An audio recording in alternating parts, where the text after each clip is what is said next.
So I had a doctor's appointment, and after a certain age, they don't just want to check you physically, they seem to want to make sure you're still mentally there. And one of the things I always hate about that is that deal of I'm going to give you 5 words, and then a couple of days from now, I'm going to call you in the middle of the night and see if you still remember 'em. Well, that might be exaggerating a bit, but anyway, I hate that because I wouldn't have remembered those 5 words when I was 20. But anyway, then the doctor was asking me about my life and stuff. Well, another question I always like. They'll go down through a list, and they'll say things like, do you get enough to eat, and stuff. And they always, and I love these two questions always come one after another. It'll be, do you live alone? Yes, I do. Do you feel safe in your home? And I always think, what are you saying? I'm alone, but I should be worried. What's going to happen? I don't know. Anyway, said she was talking to me about my life and stuff and what I do.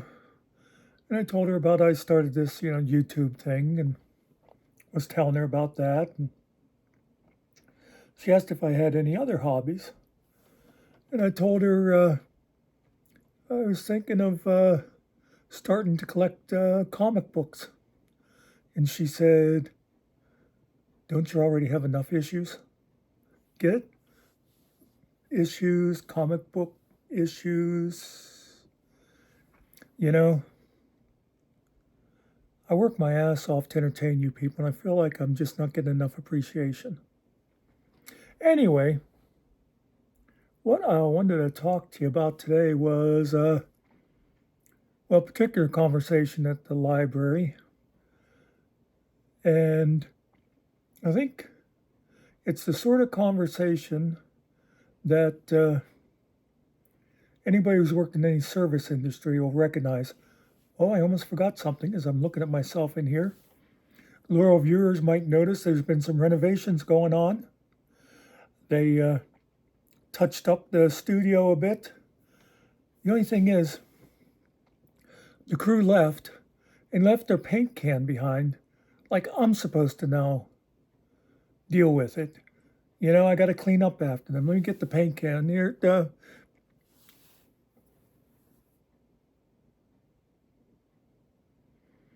Yep, $89.95 from Amazon, folks. Oh well. Anyway, back to the library. Now I've had a few conversations along this line, but I remember one that really illustrates my point well. Got a phone call, and like an idiot, I answered it.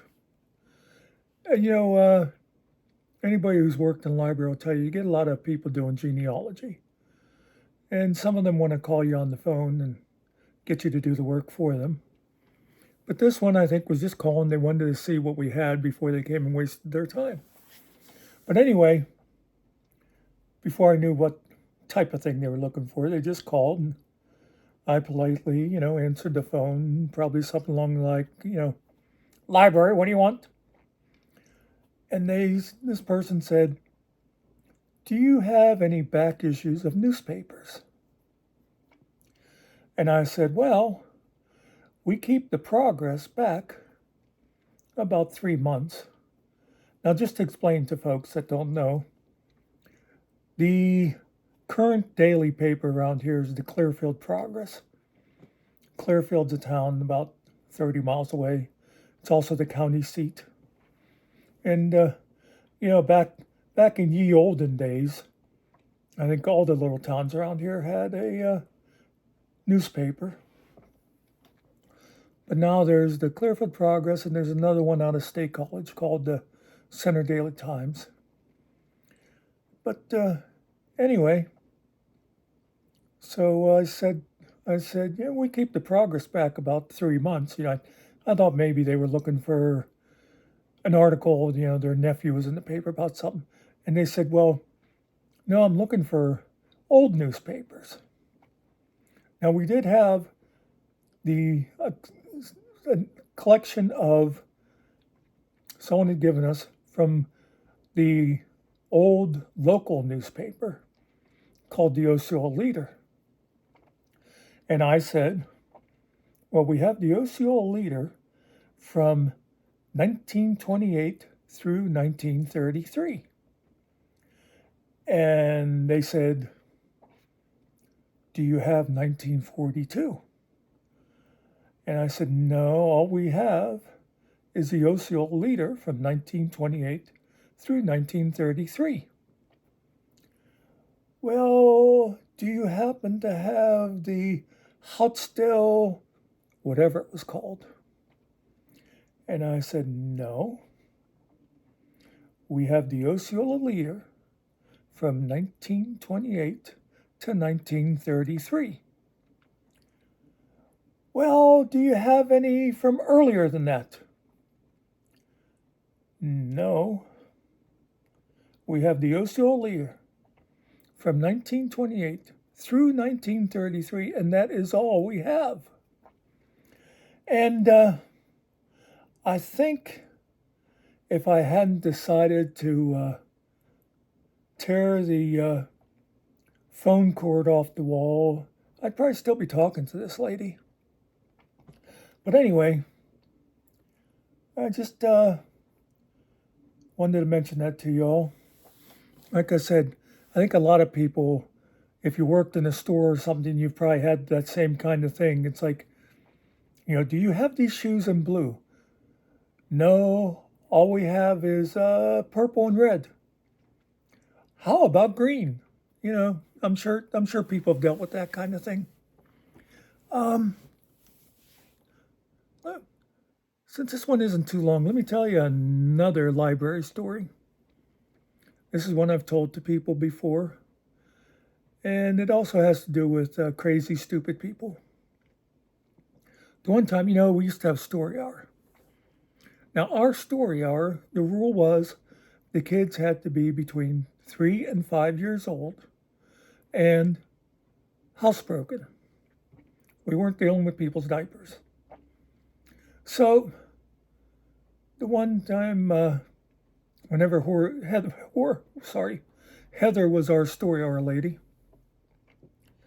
this kid started, and she looked young. And story hour started, and after a while, this kid came out, and she was out wandering around the library and that. And Dorothy kept saying to her, you ought to go back there. And we were saying, this kid doesn't look 3, And finally, we got a chance to talk to Heather and said, what's the deal with this kid? And she said, well, she's going to be 3 in a couple of months, but they said she's a certified genius, and they thought she could. And Dorothy said, I don't think she's ready yet. Well, then it turned out the kid was like closer to 2 than 3 anyway. So she was not ready for this.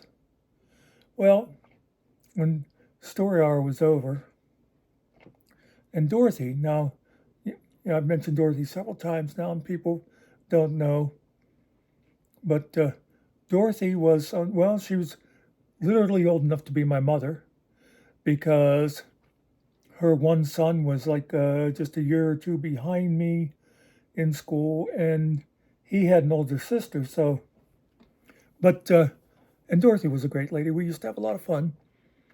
And she looked like the stereotypical librarian, with the white hair and stuff. And people always assumed she was the librarian, where actually I was the boss. But people would come into the library and say, "Is that lady here who's in charge?" And I'd go, "Hold on a second, Dorothy, somebody's here for you." I was perfectly happy letting other people think that I had no authority. Anyway, Dorothy was like saying to the grandmother, by the way, because it was like the grandmother and mother brought this kid, but you could tell it was one of these things. I don't know if this was the lady's, the mother's mother or mother-in-law, but it was obvious that grandma ruled the roost, as the kids say today, because grandma was doing all the talking and the mother was just sort of standing back a couple of feet, just being quiet. But Dorothy said, "I don't think she's ready yet. And I know you paid for the first month. We'll give your money back, but we just don't think she's ready yet." She was just out here walking around and stuff the whole time. And the lady was like saying, "Oh no, you have no idea," saying who you don't know this child and all that. By the way, turned out too, the part about being a certified genius, that was also something that the grandmother basically decided on her own, because it was so amazing that at her age, the girl could count from 1 to 10 and knew her ABCs. Right off when I heard certified genius, I knew there was something wrong with that, because if you talk to any of the experts, there ain't no such thing under the age of 6.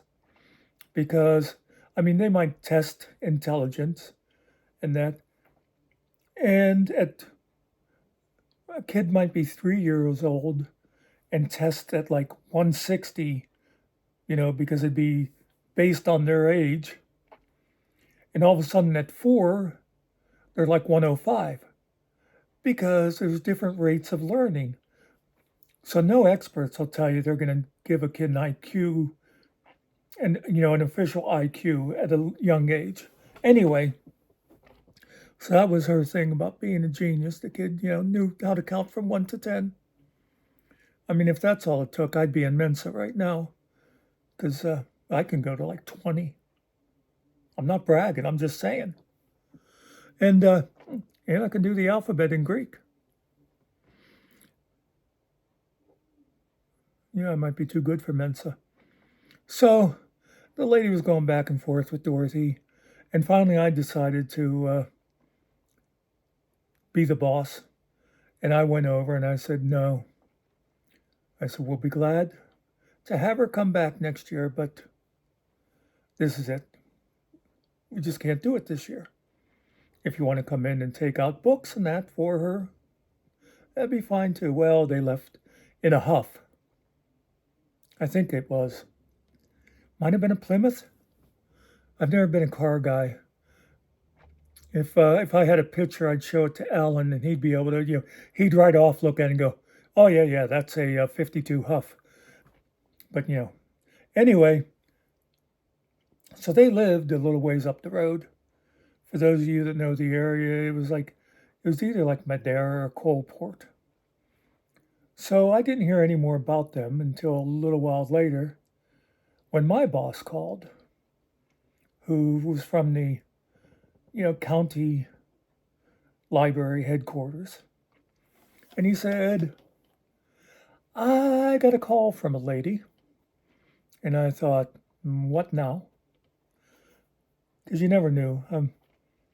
Me and Dorothy used to have this running joke going. We used to call it Apology Tuesdays, where Dorothy would call up all the people that I'd offended for the week before, and she'd apologize to them. But anyway, he said, "Well, this lady said," and he described the whole thing about this lady.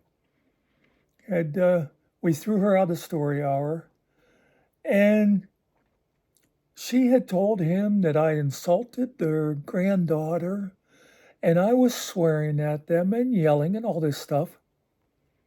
And I said, "Hold on a minute, Dan. Now, I wasn't talking to myself. My boss's name was Dan, too. I said, I'll tell you what, Dorothy was here through the whole thing. I'll put her on and you could hear her side. Because I'm thinking, Dorothy's sitting right there. And if I told the story, he might and then I say Dorothy can verify it. He might think she was, just having my back. So I thought, instead of me saying it, I'll put Dorothy on. And of course, the whole irony of the situation is the lady, 90% of the conversation was between Dorothy and this lady. Anyway, so Dorothy got on and she was saying to him, what happened. And then she would hear, her saying, like, no, he never said anything like that. No, he didn't do that. So, it's good to have witnesses. Anyway, and again, coming back around, for those of you who've had service jobs, you might have had incidents like that too. But I always figured that this was a deal. Like I mentioned, they lived a little ways up the road. So they had, like at least a 20-minute drive home. And I think what happened was, as they're going home, Grandma's running her mouth. And it probably started off with things like, well, I'll bet you that guy thinks this about, little Nancy or whatever. And I'll bet you this. And I wouldn't be surprised if he was thinking this, but he just didn't say it. And I think by the time they got home, this nutcase had convinced herself of a whole conversation that never happened. Then she called Dan in Kernsville and said, I just had this conversation, even though it all happened in her head. I don't want to go much longer, but there's an old joke. People who are old enough, if you remember Danny Thomas, he was Marlo Thomas's father, and you don't remember her either. They're both actors, but he's the guy that basically created St. Jude's Hospital. But anyway, he was a comedian. He was one of those guys that told like story type jokes. He wouldn't do like just one, quickie punchline. He'd do. And I always remember I saw him. I did, it was like a old video of him because I basically am too young to have seen much of him either. And he was telling a story on the show, and I'll do it shorter than he did, but it's about a guy who was coming home from a business trip, and he's driving down this road. He gets a flat tire. And he gets out, and he goes to fix the flat tire, and he realizes he left his jack home in his garage. So he's like, no, what am I going to do now? Well, I passed the service station about 2 miles down the road. It's not a bad night. I'll just walk down there. I'll borrow a jack from them. I'll come up, I'll fix my tire, and then take his jack back to him. And so then he's walking somewhere. And now you got to remember, he told this story in like the 50s. So I'll like stick with the same kind of numbers he was using at the time. But he's saying, so maybe the guy will want me to give him $1 to hold on deposit for the jack, but that's okay. I mean, that's fair. He doesn't know me. I'll give him $1. I'll get the jack. I'll come back, fix the car. And he's walking along and he's saying, maybe he'll want $2. But and this goes on the whole way. Now, Danny Thomas, he told this joke for about 20 minutes.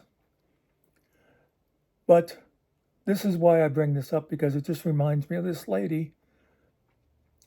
Is the guy ends up getting to the gas station, and by the time he gets there, he slams the door open, and he says to the guy sitting there, who the hell do you think you are, wanting $25 from somebody just to borrow a jack?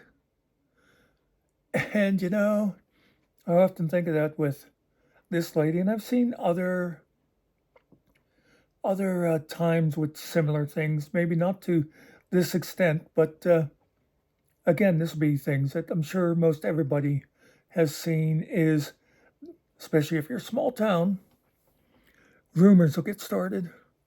Like the ambulance will go to somebody's house and somebody will go, oh, wow, well, I wonder if it was their heart. Because I know I saw him and he had indigestion. I wonder if that was actually his heart. And they say that to a friend, and the friend says something to someone else. And within a couple of hours, it's going all over town that so and so just had a massive heart attack. When actually, he just went in because he like stumbled and, broke a toe or something, but that's all. Anyway, that's the subject for this one. I've actually got a couple more already in mind. I've got one that I plan on recording that'll go up for Veterans Day and another one for Thanksgiving.